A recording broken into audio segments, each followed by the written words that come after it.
ये बढ़ते हैं आज की कहानी की ओर। दोस्तों, मेरा नाम राघव गुप्ता है और आज मैं आपको एक ऐसा किस्सा सुनाने जा रहा हूँ, शायद ये सुनकर आप भी डर के मारे कांप जाएं। तो आइए जानते इस कहानी को और भी करीब से।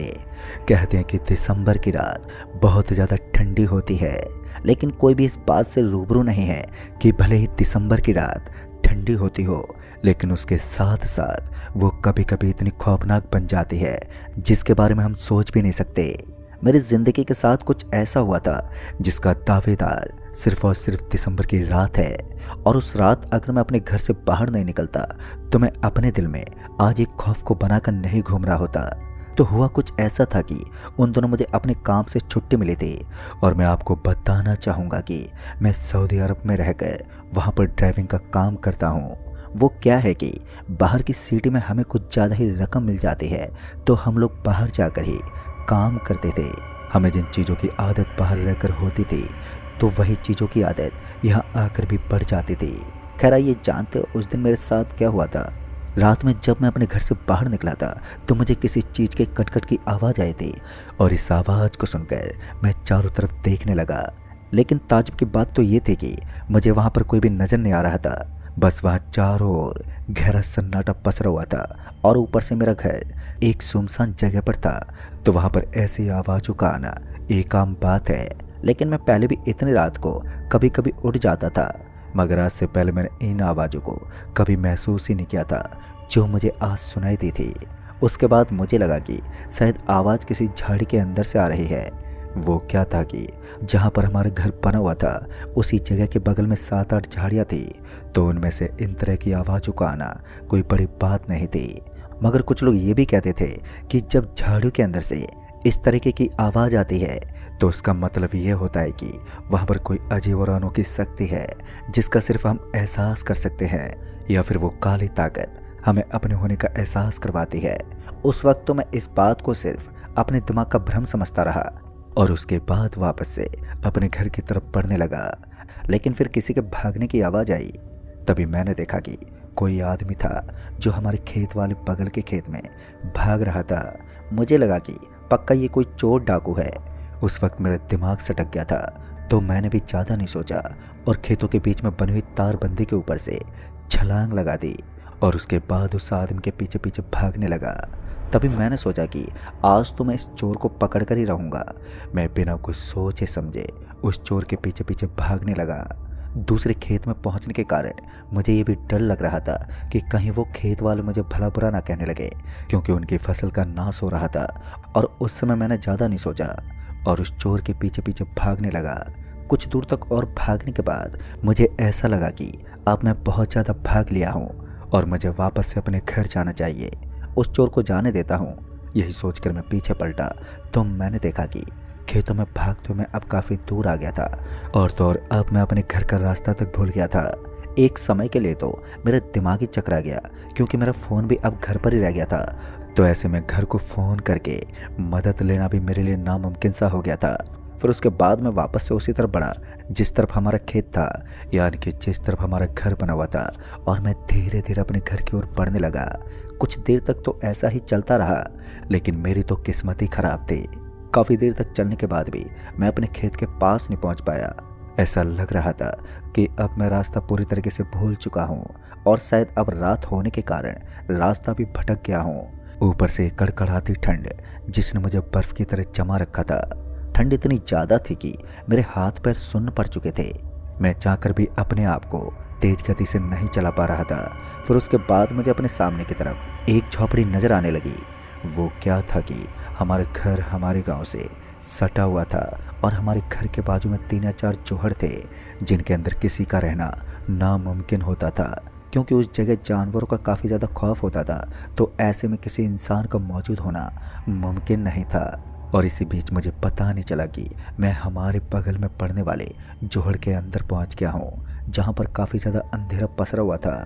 उस वक्त मैं थोड़ा डरा हुआ था, तो मैं हल्के हल्के कदमों के साथ वहाँ से निकलने की कोशिश करने लगा। तभी एक बार फिर मुझे किसी के कदमों की आहट आई और मैं इस बार पूरी तरह से पक्का हो चुका था कि ये वही चोर है जो मुझे यहाँ तक लेकर आया था। और अब तो मेरा गुस्सा 7वें आसमान पर पहुँच गया, इसलिए मैं ज़ोर से चिल्लाते हुए बोला, अबे कौन है तू और यहाँ पर क्या कर रहा है? मेरी इस आवाज़ को सुनते ही मुझे सामने से आवाज़ आई, मैं वही हूँ जो तुम्हें यहाँ तक लेकर आया हूँ और बहुत ही जल्द मैं तुझे ख़त्म भी कर दूंगा। इतना सुनते ही मेरा पारा और भी ज़्यादा गर्म होने लगा। मैं एक बार फिर चीखते हुए बोला, अगर तेरे अंदर हिम्मत है तो एक बार सामने तो आकर दिखा। बस मैंने इतना कहा ही था कि तभी मेरे सामने पेड़ की डाली एकदम से टूट गई और वो रास्ते पर गिर पड़ी। तो मेरा ध्यान भी उस पेड़ की डाली पर चला गया और जैसे मैंने उस पेड़ की डाली को देखा तो मैंने पाया कि कोई उस पेड़ की डाली के साथ कोई और भी नीचे गिरा था।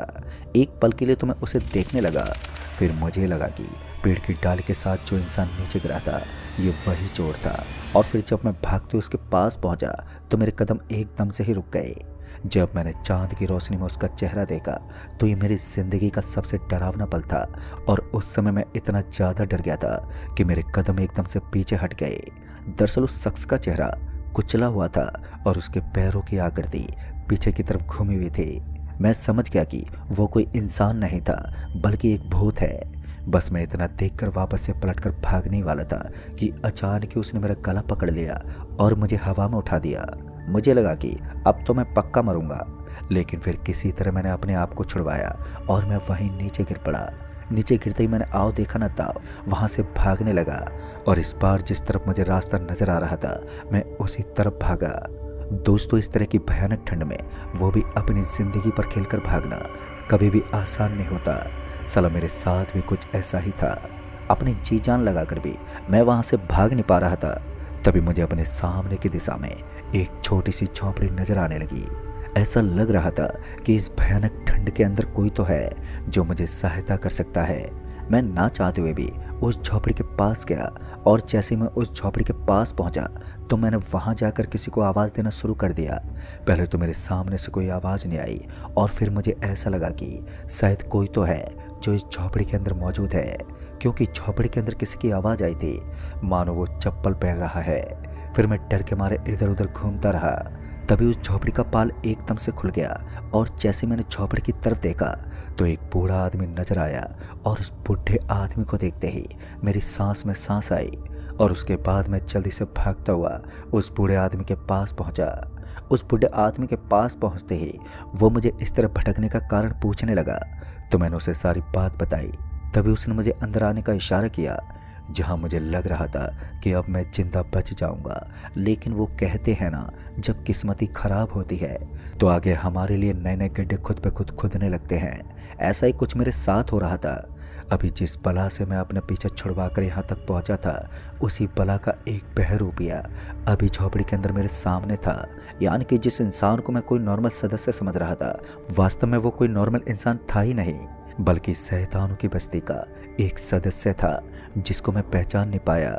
उस वक्त किसी तरह मैं अपने आप को खामोश करके उस झोपड़ी के अंदर तो पहुंच गया था, लेकिन मन ही मन एक अजीब सा डर बना हुआ था। फिर उसके बाद उस बूढ़े आदमी ने मुझे एक हल्की सी आवाज़ में कहा, चलो आज मैं तुम्हारी मौत का तांडव शुरू कर देता हूँ। और इतना कहने के बाद पता नहीं क्यों लेकिन उस झोपड़ी की दशा अपने आप बदलने लगी। ऐसा लग रहा था कि अब ये झोपड़ी किसी भवन के रूप में बदल रही है।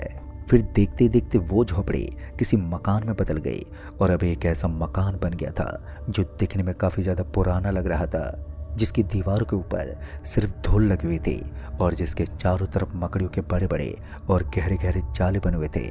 ऐसा लग रहा था कि जैसे मैं किसी पुराने घर में आ पहुंचा हूँ।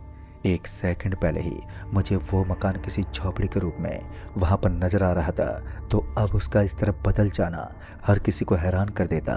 फिर उसके बाद मैं उस मकान के मेन दरवाजे तक जाने लगा और मैं हड़बड़ाते हुए उस मकान से बाहर निकलकर भागने लगा।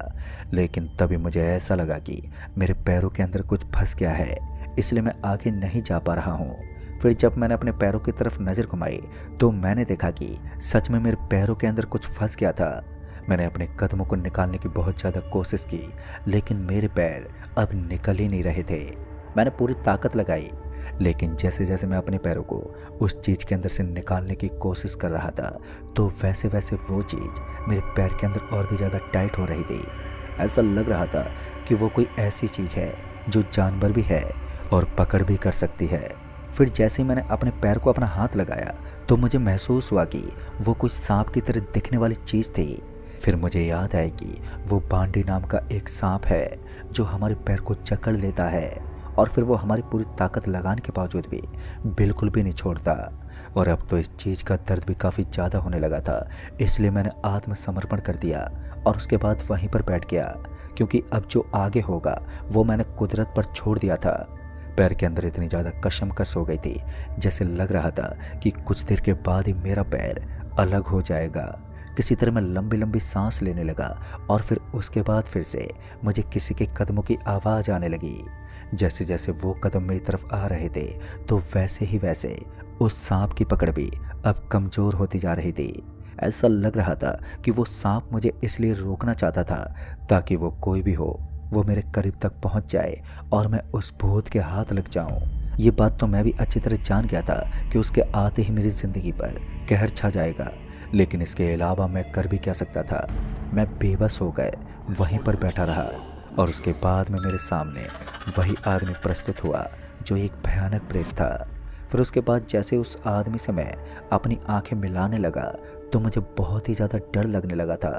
और फिर अचानक ही पता नहीं कहाँ से लेकिन कुछ बहुत ज़ोर का मेरे सर में लगा और एक पल के लिए मुझे अपने सर में बहुत ज़ोर का दर्द हुआ और उस दर्द के साथ ही मेरी आंखों के सामने काला गहरा अंधेरा छाने लगा और तभी मैं बेहोश हो गए वहीं पर नीचे गिर पड़ा। मुझे नहीं पता क्योंकि कुछ देर के लिए मैं बेहोशी की हालत में जा चुका था और थोड़ी देर के बाद जो मैंने अपने आप को देखा तो मैंने पाया कि मैं आसमान की ओर बनी एक छत के नीचे और एक चार दीवार के अंदर लेटा हुआ था। और ये देखकर मैं हैरान रह गया था कि मैं अभी भी उसी मकान में हूँ। मैं इस बात से बहुत ही अच्छी तरह से रूबरू था कि ये मकान भूतों का अड्डा है और यहाँ पर भूत प्रेत का रहना कोई खास बात नहीं है। फिर उसके बाद मैं जोर जोर से चिल्लाने लगा और मैं ये उम्मीद लेकर चीख रहा था कि कोई तो होगा जो मेरी मदद की गुहार सुन सके, लेकिन उस सुनसान इलाके में किसी का मौजूद होना पूरी तरह से असंभव था, क्योंकि वो इतना ज़्यादा सुनसान इलाका था कि वहाँ आने से कोई इंसान तो क्या जानवर भी डर जाए। फिर उसके बाद किसी चीज़ ने मेरे पैर के तली के अंदर काटना शुरू कर दिया। इस वजह से मुझे बहुत ज़्यादा दर्द होने लगा था और दर्द के कारण मैं छटपटाने लगा, लेकिन मेरी दर्द भरी दास्तां सुनने वाला भला वहाँ कौन हो सकता था। कुछ देर तक तो ऐसे ही मैं दर्द से तड़पता रहा, लेकिन फिर जो हुआ वो सच में मुझे हैरान कर देने के लायक था, क्योंकि थोड़ी देर के बाद ही जो मुझे अपने ऊपर की ओर छत दिख रही थी उसके अंदर से कीड़े जैसी चीज़ नीचे गिरने लगी। ऐसा लग रहा था कि अब आसमान से बारिश की जगह पर कुछ अजीब से दिखने वाले कीड़ों की बारिश हो रही है और उन्हें देखकर मुझे ज़्यादा डर भी फील हो रहा था। वो काफ़ी ज़्यादा जानलेवा लग रहे थे और धीरे धीरे मैं जिस जगह पर पड़ा हुआ था तो वो सारे मेरे अगल बगल में फैल गए। अब दहशत के बादल मेरे अगल बगल में कुछ इस तरीके से मंडरा रहे थे कि मैं मौत और ज़िंदगी के बीच खेल रहा था। पता नहीं क्यों, लेकिन मुझे इस मकान के अंदर एक दर्दनाक मौत मिलने वाली थी। मुझे कुछ भी समझ नहीं आ रहा था कि मैंने किसी का ऐसा क्या बिगाड़ा है जो मुझे इतनी बड़ी सज़ा मिल रही है। और एक तो इतने दिनों बाद मैं अपने घर आया हूँ और ऊपर से घर आने का ये नतीजा। लेकिन एक ताजुब की बात तो ये भी थी कि मुझे आज से पहले इस जोहड़ के अबाउट इतनी खौफनाक सच्चाई का पता नहीं था। अगर मालूम होता तो फिर मैं भूल कर भी उस चीज़ के पीछे नहीं भागता। मुझे क्या पता था कि कोई चोर और डाकू की तरह नजर आने वाला मुझे अपने झांसे में फंसाने वाला कोई भूत है। और कुछ देर के बाद ही मुझे अपने पैर में काटने का दर्द तो कम महसूस हुआ, लेकिन अब ऐसा लग रहा था कि धीरे धीरे मेरा शरीर ऊंचाई की ओर जा रहा है। जो छत मुझे पहले थोड़ी दूरी पर नजर आ रही थी अब वो मेरी आंखों से बस कुछ ही दूरी पर थी। उस वक्त मैं कुछ बोल भी नहीं पा रहा था, बस अपनी मौत का मचता हुआ तांडव देख सकता था। मन ही मन में भगवान का नाम जप रहा था और ऊपर से उन कीड़ों ने मुझे हवा में उठाना शुरू कर दिया था। ऐसा लग रहा था कि अब उन कीड़ों की आकृति बढ़ती जा रही है। छत से गिरने वाले वो कीड़े अब और भी ज़्यादा विशाल हो गए हैं। तभी उस कमरे के अंदर एक आवाज़ आने लगी। उस आवाज़ को सुनकर ऐसा लग रहा था कि कोई माइक में बोल रहा है। आवाज़ इतनी भयानक थी कि मेरे कानों में एक पल के लिए गूंजने लगी और मेरे कानों में दर्द होने लगा। मैं अपने कानों के आड़े हाथ देने की कोशिश करने लगा, मगर अब मैं ज़्यादा देर तक इस भयंकर ध्वनि का सामना नहीं कर पा रहा था। फिर उसके बाद मेरे शरीर का संतुलन बिगड़ने लगा और फिर मैं डगमगाते हुए एकदम से नीचे गिर पड़ा। मुझे नहीं पता कि इस वक्त मेरे साथ क्या हो रहा था। कभी मेरा शरीर हवा में उड़ जाता तो कभी मेरा शरीर अपने आप ही हवा से नीचे गिर जाता। इस बार मैं इस छत जैसी ऊंचाई से नीचे गिरा था तो मेरे बाएं हाथ में एक बहुत जोरदार मोच आ गई। लेकिन अब जब मैं नीचे गिरा था तो मुझे ऐसा महसूस हो रहा था कि अब तक सब कुछ नॉर्मल हो गया है। लेकिन उन कीड़ों का नामो निशान तो वहां से मिट चुका था, मगर अब जो आगे होने वाला था वो मेरी सोच से भी परे था।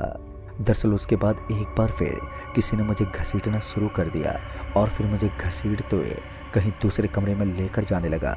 पहले तो उन कीड़ों का आतंक और अब मुझे कुछ ऐसा दिखने वाला था जो उन कीड़ों से भी बहुत ज़्यादा भयानक था। पहले तो उन कीड़ों ने मेरे शरीर के काफ़ी जगहों पर काट लिया था, लेकिन अब मैं जिस जगह पर पड़ा था वो मेरे आजू बाजू में काफ़ी सारी लाशें पड़ी थी और उन कीड़ों के मुंह के अंदर से छेद बने हुए थे। ऐसा लग रहा था कि किसी ने गरम गरम लोहे की रॉड को उनके मुंह के अंदर घुसा दिया है। अब तो उनका मुंह एकदम काला पड़ गया था और कुछ का शरीर तो एकदम बदबू मार रहा था। उस समय मुझे भी ऐसा लग रहा था कि आने वाला वक्त मेरी भी यही हाल कर देगा, लेकिन किस्मत को आज कुछ और ही मंजूर था। दर्द तो था लेकिन उसके साथ ही साथ जलन हो रही थी और इस भयंकर जलन के कारण मेरे शरीर का ताप और भी ज़्यादा बढ़ गया था। ऊपर से मेरा माथा भी ठनकने लगा था। तभी मेरे कान में एक आवाज़ आई, लगता है अब तुम्हें एहसास हो रहा है कि एक चोर की ज़िंदगी को किस तरह से ख़त्म किया जाता है। इतना सुनते मेरी आंखें चमक गईं और मैंने झट से अपनी आंख खोलकर अपने बाजू में देखा तो इस बार मैंने पाया कि जो आदमी मुझे बुढ़ा नजर आ रहा था दरअसल वो कोई बुढ़ा आदमी नहीं था, बल्कि वही बंदा था जो मुझे चोर के रूप में नजर आया था। यानी कि उसने छल कपट करके मुझे अपने झांसे में वापस फंसा लिया था और अब मैं बुरी तरह से उसके मकान में फंस गया था। तभी उसने कहा, अभी तुम्हें दर्दनाक मौत मिलने वाली है। अगर तुमने अपने आप को रात के 3 बजे तक बचा लिया तो तुम्हारी जान बच सकती है। इसके अलावा इस पुराने मकान से बचकर निकलने का कोई रास्ता ही नहीं है, और अगर जिंदा बचकर निकलना ही चाहते हो तो तुम्हें अपने एक हाथ को अपने हाथ से काट कर हमें देना होगा, तब हम तुम्हें जिंदा छोड़ देंगे। उसके इतना कहते मेरा पूरा शरीर सफ़ेद पड़ गया। एक इंसान अपने दूसरे हाथ को अपने ही हाथ से कैसे काट सकता है। तभी उसने बताया कि उसका भी यही हाल हुआ था जब गांव वालों ने उसे चोरी करते हुए देख लिया था और उसे भी अपने एक हाथ से अपने दूसरे हाथ को काटना पड़ा था। और अब वो भी गांव वालों के साथ ऐसा ही करता है। जब भी कोई गांव वाला उसका पीछा करता है तो वो उसे इस मकान के अंदर लेकर आता है और उसके बाद उसके एक हाथ को काट देता है। अगर फिर भी उस गांव वाले के अंदर जान बची रहती है और उसका हौसला नहीं टूटता तो वो उसका दूसरा हाथ भी उखाड़ देता है। ये सुनकर तो मेरा पूरा शरीर सफ़ेद पड़ गया और उसने मेरे शरीर को पहले ही बीन डाला था। ऊपर से उसके ये वचन मुझे और भी ज़्यादा डरा रहे थे। तभी मैंने उस आदमी से कहा, लेकिन भाई साहब मैंने आपका क्या बिगाड़ा है? तो उस आदमी ने कहा, मेरा तो कुछ नहीं बिगाड़ा, लेकिन मेरे पीछा करने की जो हिम्मत की है उसका बलिदान तो तुम्हें देना ही होगा। इतना सुनते मेरी आंखें एक बार फिर से चमकने लगी। तभी उसने अपने हाथ में एक चाकू उठाया और मेरे हाथ में थमा दिया और फिर मेरे ऊपर भयानक से देखते बोला, चलो अब अपने हाथ को काट दो। और इतना सुनते मैंने अपनी आंख बंद कर ली और अब मैं बेहोश होने का नाटक करने लगा। मेरे दिमाग ने फिर से अपने घोड़े दौड़ाने शुरू कर दिए थे, क्योंकि मेरे अंदर तो इतनी ज़्यादा सहनशीलता नहीं थी कि मैं अपने ही हाथ को अपने दूसरे हाथ से काट दूं। एक तो कड़कड़ाती ठंड का माहौल और ऊपर से उस आदमी के कहे गए वो शब्द मुझे बहुत ही ज़्यादा डरा रहे थे। कुछ देर के बाद ही पता नहीं क्यों लेकिन मेरी आंखों के सामने काला अंधेरा छाने लगा। सब कुछ ऐसा लग रहा था जैसे कि मेरा दिमाग भी घूमने लगा है। मैं जिस जगह पर पड़ा हूँ वहाँ की ज़मीन एकदम गोल गोल चक्कर काट रही है, जिस वजह से मुझे एक बार के लिए अपनी आंखें बंद करनी पड़ी। और जैसे मैंने दोबारा अपनी आंख खोली तो मुझे अपने सामने वही भयानक कुचला हुआ चेहरा नजर आने लगा। उस चेहरे को अपने सामने देखकर तो मेरी हालत पतली पड़ने लगी। उसका वो मुस्कुराता हुआ चेहरा और भी ज़्यादा डरावना लग रहा था। उसके काले काले दांत और उसके हाथों के लंबे लंबे नाखूनों को देखकर ऐसा लग रहा था कि कुछ देर के अंदर ही मैं अपनी मौत का पहला नज़ारा देख लूँगा। फिर उसने धीरे धीरे अपने नाखून मेरी तरफ बढ़ाने शुरू कर दिए और जैसे वो मुझे मारने के लिए अपना हाथ बढ़ा रहा था कि तभी उस मकान के अंदर किसी के कदमों की आहट आने लगी। इस बार तो ये साफ था कि वो कोई भूत नहीं था, क्योंकि उस भूत के भी हाथ एकदम से रुक गए। डर और खौफ के मारे मेरी एक एक हड्डी कांप रही थी और मेरा पूरा शरीर ठंड के मारे जकड़ चुका था। तभी कोई उस कमरे के अंदर दाखिल हुआ जिस कमरे के अंदर मुझे लेटाया था। जैसे ही उस कमरे के अंदर कोई पहुंचा तो उसने अपने हाथों को एकदम से वहीं पर रोक लिया और उसके बाद मैंने देखा कि वहां लोगों की एक लंबी कतार लग गई थी। वहां पर कोई एक आदमी नहीं था बल्कि तकरीबन 7 से 8 जने मुझे वहां पर नजर आ रहे थे और शायद वो मेरी जान बचाने के खातिर यहाँ पर हाजिर थे। फिर मैंने उन सभी को ध्यान से देखा तो मैंने पाया कि वास्तव में ये मेरे ही घर वाले थे और मेरे पड़ोस में रहने वाले लोग जो मेरी जान बचाने के खातिर यहाँ पर पहुँच गए थे। शायद वो सभी इस चीज़ के बारे में जानते थे कि रात में यहाँ पर क्या होता है। जब उन सभी लोगों ने मेरी इस हालत को देखा तो उन्हें भी रोना आ गया था, क्योंकि मैं इतनी बुरी दशा में था कि मेरी मदद करने के लिए जल्द से जल्द हॉस्पिटल की ज़रूरत थी। फिर उसके बाद उन्होंने मुझे उठाया और एक गाड़ी में लिटा दिया। शायद आते वक्त वो सभी यहाँ गाड़ी लेकर पहुँचे थे और तुरंत ही मुझे अस्पताल के लिए रिहा कर दिया गया। जब हम अस्पताल में पहुँचे तो मुझे वहाँ पर तकरीबन 28 दिन के लिए भर्ती रखा गया और फिर 28 दिन के बाद जब मैं सही सलामत अपने घर लौटा तो मैंने पूरी बात अपने घर वालों को बताई। तो उन्होंने बताया कि पहले इस गांव में एक चोर रहता था। वो चोर अपनी दहशत के कारण गांव में जाना जाता था, लेकिन एक दिन गांव के कुछ लोगों ने उसे पकड़ लिया और उसी के हाथ से उसके एक हाथ को बुरी तरह से कटवा दिया और उस मकान के अंदर उसकी बॉडी को दफना दिया। तब से लेकर वो चोर आज भी इस गांव के अंदर अपनी क़यामत के साथ मंडराता है। तो दोस्तों, इस कहानी में बस इतना ही। कहानी आपको पसंद आई हो तो वीडियो को लाइक शेयर जरूर कर दें और साथ ही हमें नीचे कमेंट बॉक्स में ज़रूर बताएं। जल्द ही मिलूंगा ऐसी एक और नई कहानी के साथ। तब तक के लिए बाय एंड टेक केयर।